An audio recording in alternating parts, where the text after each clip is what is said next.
when you get to camp, you can then just unroll your bedroll and unfold it, and it'll be all ready to go.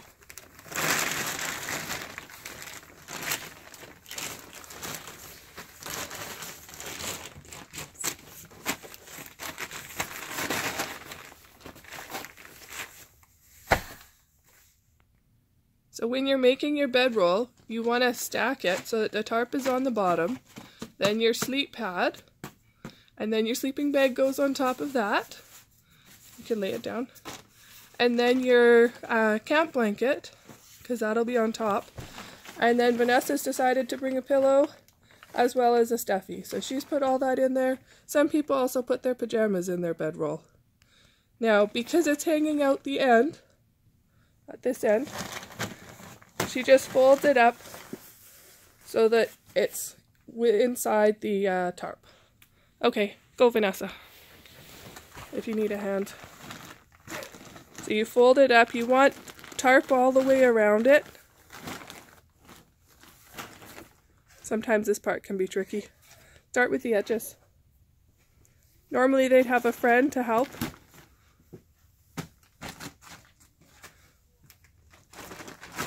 They normally work in pairs when they make their bedroll. If you have a self-inflating mattress that's really thick, you're going to want to get the air out first and then close the valve. Vanessa's is fairly thin.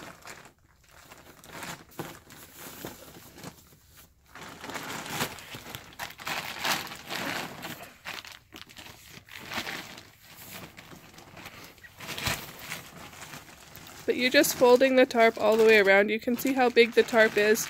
If it's too small, it's really hard for the girls to work with. I think this one was just bought at the dollar store, but it's the second size up. It's not the smallest one you can get.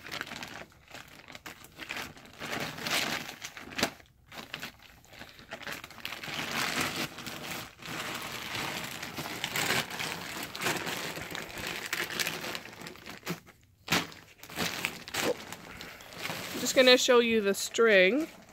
So the string just has a knot in it. I'll show you how to tie it.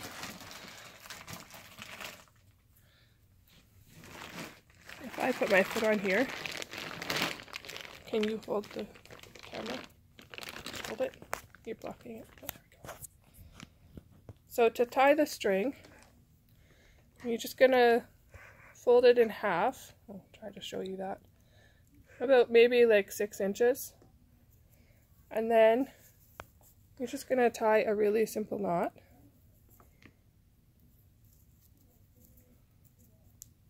Just a half hitch basically, so that you've got a loop to work with.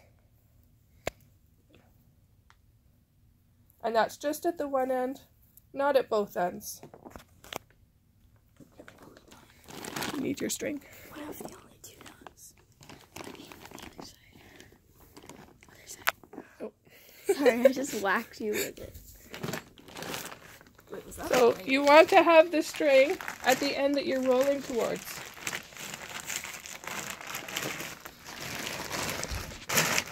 And the other thing I like to do, instead of wrapping it, is if you just push this end through the loop,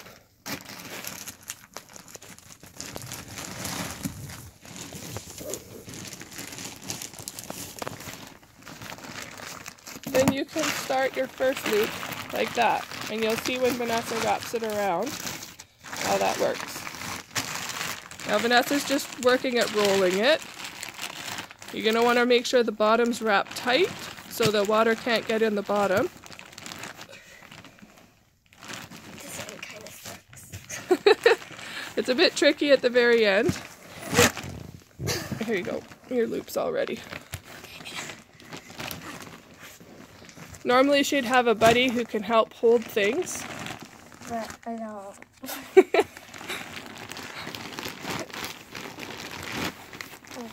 There we go.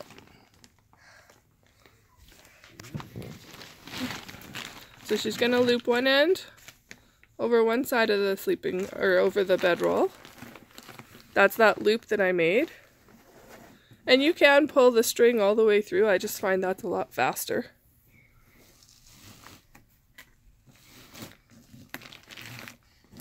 You want to make sure that that's around 1/4 to 1/3 of the way along the bedroll. If they're too close, then it'll pop undone, but if it's too far out, it'll just pop off the ends. So you can see her go to the side, then she puts her thumb on it.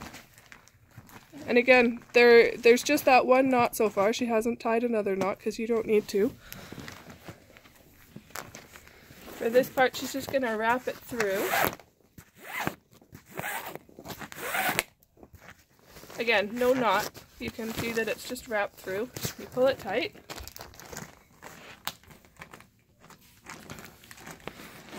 And she'll flip it. And you pass over top of the string and then back through. Again, no knot. It's just rolled through. Now she's going to do the same with the other end, over the top. And then she just passes it through.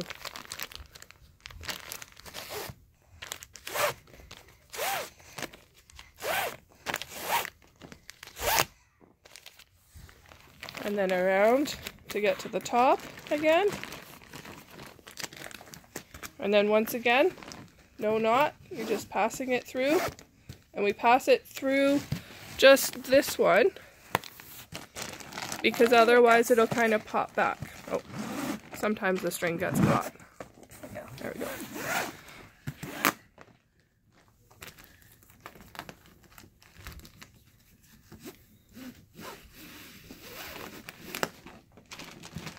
Okay, and we can see that she's let go of it, still no knot, and it's not going anywhere. Now she likes to make a handle. I like to make a fancy handle because it's easier to carry and it looks great.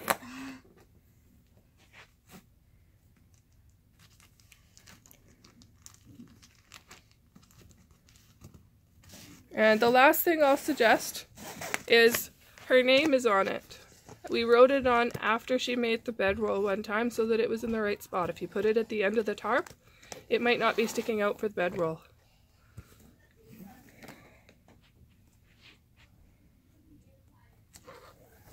Vanessa likes to make a fancy one with a thick handle.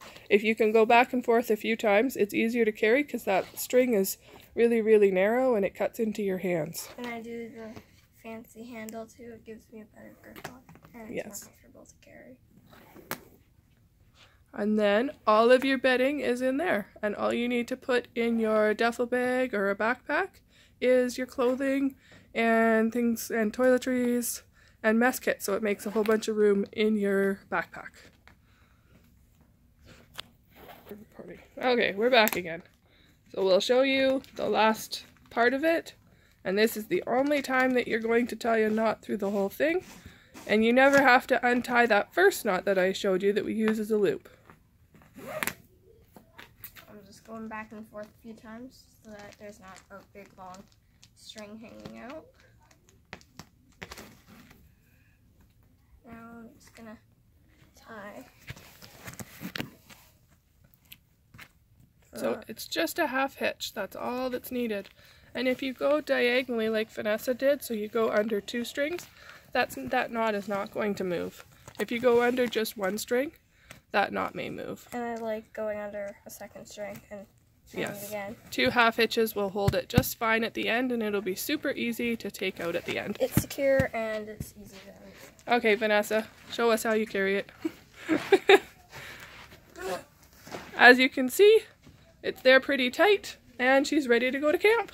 And all she's going to need is a small bag instead of a huge bag. This is also very secure. Oh, she's going to throw it. And it's waterproof. So then when the girls come on the bus, all they need is the bedroll and a small backpack. Some even just do a school bag because they barely need anything in there. Thanks for listening.